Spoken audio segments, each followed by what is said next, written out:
After setting, it becomes crystal. There should not be any vibration.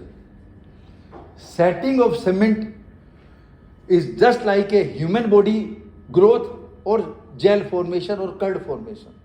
जैसे आपका human body है sir, will you tolerate more than less than 27? तो air condition का temperature 27 होता है कि नहीं? स्टैंडर्ड भी हमारा 27 प्लस माइनस है.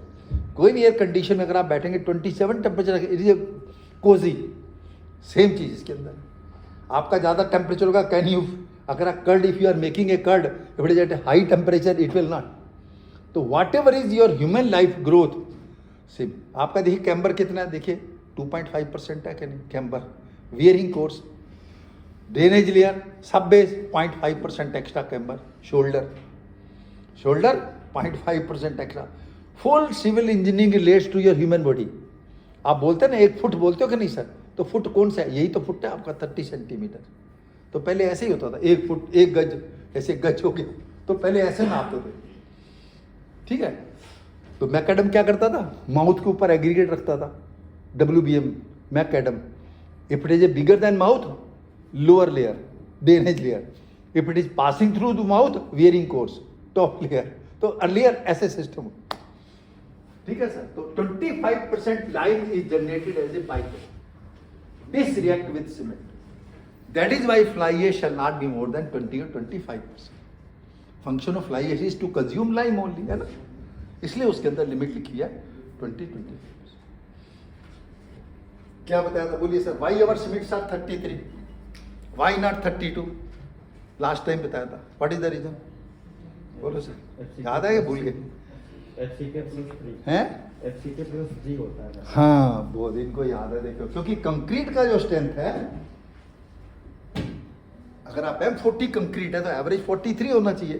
तो मेरा सीमेंट भी तो 43 होना चाहिए ना. अगर 42 या 47 तो गलत हो जाएगा. इसलिए हमारा सीमेंट 33, 43, 33 की इंपॉर्टेंस क्या है? 33 कहाँ से वर्ड आया? ये 33, 43 कहाँ से आया word? 28 distillery. 1 part cement, 1 part standard, 3 part standard sand, about 50% water, cast cube.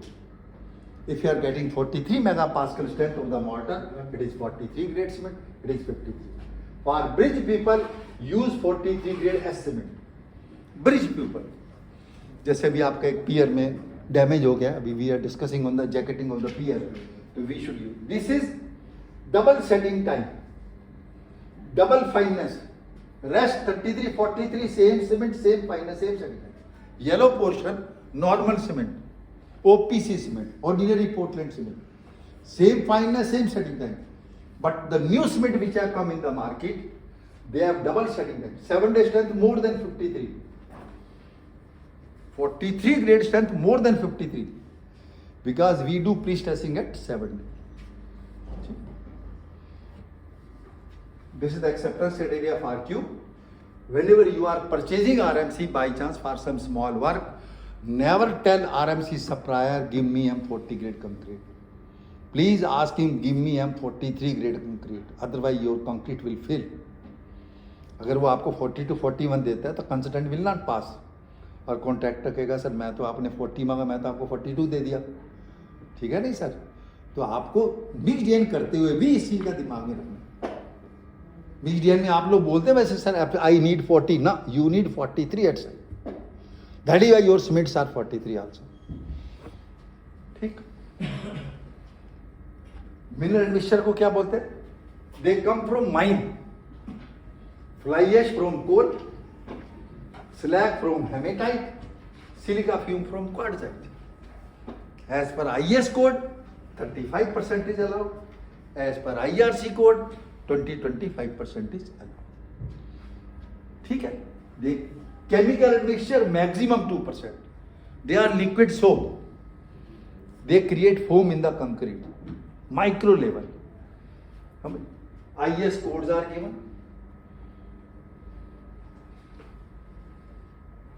If you are using chemical plasticizer, most important part is the cost and the durability.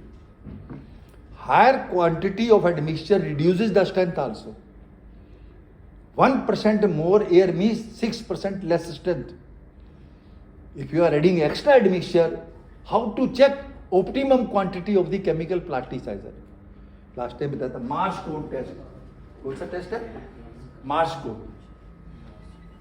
Take 1 kg cement, 40% water, 0.4 water cement ratio. Make a cement paste. Pass through this. Take 0.1%, 0.2%, 0.3%, 0.4%. When time is constant, that is the minimum quantity. है ना? Again I am repeating. Take 1 kg cement, 40% water. Pass through here. Calculate the time. First use 0.1% admixture, then 0.2, 0.3, 0.4, 0.5. When it comes horizontal, that is the minimum percentage. Means there is no change in the. If you don't have this apparatus, you can check with slump cone also. Slump cone you are having. Make concrete, small concrete, 2 kg, 3 kg. है ना? Take 0.1%, 0.2%, 0.3%. Find out the slump. If suppose your slump comes 50 mm only, there is no increase in the slump, that is the optimum. भाई आप admixture डालने से slump पर effect ही नहीं पड़ रहा है, कांस्टेंट आ रहा है, तो वो मिनिमम क्वांटिटी ले लो. तो you have to find optimum. And whenever you do mix design, do trial with 3 admixture. याद रखो 2 और 3. Otherwise what will happen, one company stop you giving plasticiser. क्या आप अपना काम बंद कर दोगे? You are a time bound project, है ना? कम से कम 2 एडमिक्सचर लेकर जरूर मिक्स डिजाइन करो. एक बंद हो गया कोई बात नहीं, मेरे पास दूसरा भी रेडी है. ठीक है ना सर? तो 2 एडमिक्सचर के साथ आप अपना कम से कम 3 के साथ. This is the most important last, concrete setting time. Take a concrete, take the plunger, penetrate 25 mm, find out the reading in kg. Load divided by area is a penetration resistance. Load divided by penetration 25 mm.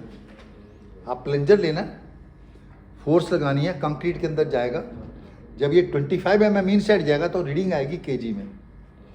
Load divide by, अगर penetration resistance 3.4 megapascal है, it is the initial setting time. If penetration resistance is 27 megapascal, it is the final setting time.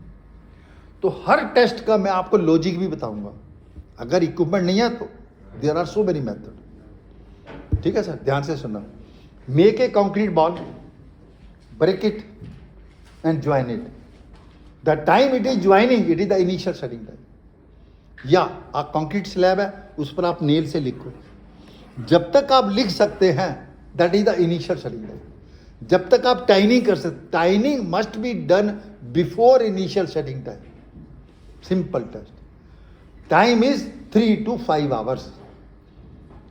After 3 to 5 hours, it is the initial setting time. वो concrete, cement का 30 minute है, ये concrete की बात है. ठीक है. और if you are making a ball, if it is not joining, it is the time of joint cutting final, which is after 10 to 12 hours. Either do technically, और ये भी नहीं है break the edge from a concrete surface, join करो. अगर वो edge जुड़ गया, it is the initial setting time. है ना?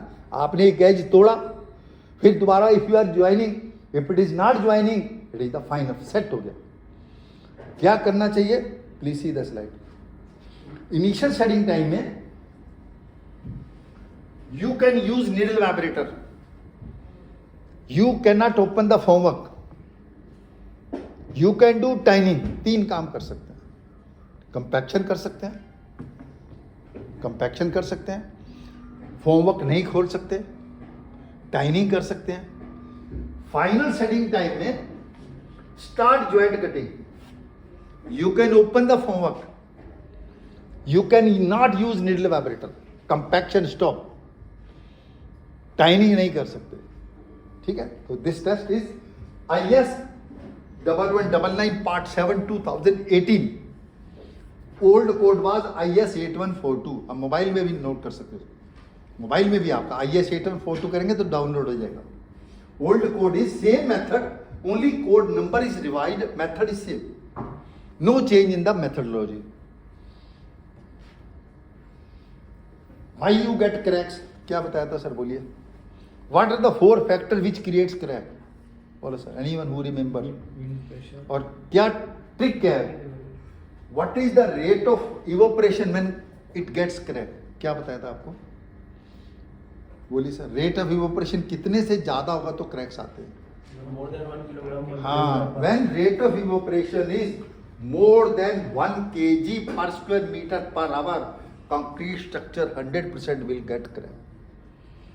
तो क्या करना है? सपोज करो 1.2 kg हो गया तो 200 ग्राम स्प्रिंकल कर दो वाटर सैनिटाइजर से। ऐसे सैनिटाइजर लेकर सैनिटाइजर से रिलेटिविटी इंक्रीज करनी है, कंक्रीट सरफेस पे नहीं डालना। डल भी गया तो कोई दिक्कत, जस्ट सैनिटाइजर से आपको सेम सैनिटाइजर, थोड़ा सा इसमें अल्कोहल भी ले सकते हैं या कैरोसिन ऑयल भी डाल सकते हैं, वो इसके इवोपरेशन को कम कर देगा, कूल कर देगा उसको। जस्ट बड़ी बोतल सैनिटाइजर लेकर जस्ट 100 ग्राम पर स्क्वायर, ऐसे आप थोड़ा बहुत ह्यूमिडिटी इंक्रीज करनी है। Main reason of cracking is low relative humidity. Last time आपको बताया था 45 degree temperature no crack, 30 degree temperature full crack, only because low relative humidity. You will never find any crack, any road or structure near the coastal. आप बम्बे की road में कोई दिखा दो shrinkage crack, आपका बम्बे पूरा में है कोई सर क्रैक? श्रिंकेज क्रैक एक भी नहीं मिलेगा आपको। Godhra expressway no crack, Chennai also if you see any highway no shrinkage crack, अगर relative humidity is more. When relative humidity is less, suppose 20%, तो क्या करेगा सर? एयर उसको तो सैचुरेट होना है ना सर, हर चीज़ अपनी नॉर्मल वे में आना चाहती है, तो it absorb moisture from the top surface of concrete, तो टॉप सरफेस श्रिंक करेगा। टॉप सरफेस श्रिंक, तो टॉप सरफेस पे 50 mm डेप्थ तक क्रैक्स आएंगे, 0.5 mm विड्थ। एनी क्रैक वो width 0.5 mm, depth 50 mm are called shrinkage crack. Any crack width 0.5 mm, depth 50 mm are called shrinkage crack. Shallow crack, they are allowed, no need for repair as per IRC SP 83, no need for repair. Shallow crack, ठीक है। देखिए sir, 45 degree temperature, relative humidity 60%, concrete temperature 40, wind speed 40 kilometre per hour, rate of evaporation only 1। Wind speed 40, concrete temperature 40, air temperature 45, no crack. 30 degree temperature, 32 degree temperature, relative humidity 20% खाली, ये back. Temperature very low, wind speed very low, rate of evaporation 2K। You can check by 2 method, आपके पास equipment भी शायद होंगे। Kindly from your mobile also nowadays there are 2-3 method. कुछ equipment में रखता हूँ by chance, I have brought this is distensometer, you can measure the distance और वॉल्यूम आल्सो। थर्मामीटर आजकल तो आपके गेट पे ही है, डिजिटल वाला भी यूज़ कर सकते हैं थर्मामीटर आजकल, इसको कंक्रीट के अंदर डालकर भी तो सेम DBM में हम लोग चेक करते हैं। और you can have anemometer, nowadays everything you can get in your mobile. If you want to find out rate of evaporation theoretically, you need 4 things. Air temperature, mobile में आ जाएगा। Concrete temperature आप digital thermometer से भी ले सकते हैं, तो digital thermometer. Wind speed आप ये भी मोबाइल से चेक कर सकते हैं, कंक्रीट से 1 मीटर है तो इनसे आपको लोग थियोरेटिकली रेट ऑफ। और cast tube have a digital balance, उसके ऊपर रख दो, फिर 3 घंटे के बाद फिर एक रीडिंग ले लो, तो इतने स्क्वायर मीटर में इतना लॉस है, इतने में कितना है, एक बीम ले लो, ठीक है ना सर। तो आप साइड पे थियोरेटिकली भी कर सकते हैं, प्रैक्टिकली भी। अगर रेट ऑफ इवोपरेशन 1 kg से ज्यादा है, स्प्रिंकल वाटर, अदरवाइज वैसे ही 3-4 घंटे के बाद सैनिटाइजर से sprinkle water, you can avoid. जो कि हमने जबलपुर में किया था, अगर आपको याद हो, जबलपुर में कोई लोग थे कि यहाँ पर कोई पार्टिसिपेंट है, जबलपुर में थे, जितना व्हीकल था हमने सब साइड में खड़ा कर दिया तक नहीं, जितना व्हीकल था, जब मैं आया था वहाँ पर 2-3 बार गया था साइड पर जबलपुर में, तो हम लोगों ने व्हीकल को साइड में खड़ा किया विंड स्पीड को रोकने के लिए, ठीक है। तो ये क्रैक्स क्यों आते हैं? स्लम्प कितनी लेयर में निकालते हैं आप? बोलिए सर। पहले कितनी लेयर में निकालते थे? 4 लेयर। अब कितने में निकालते हैं? क्यों? Reason, aggregate size is 1/4 of the minimum section. Height of the slump cone is 300 है ना sir. Height of the slump cone 300 है। कितनी लेयर में करेंगे सर आप?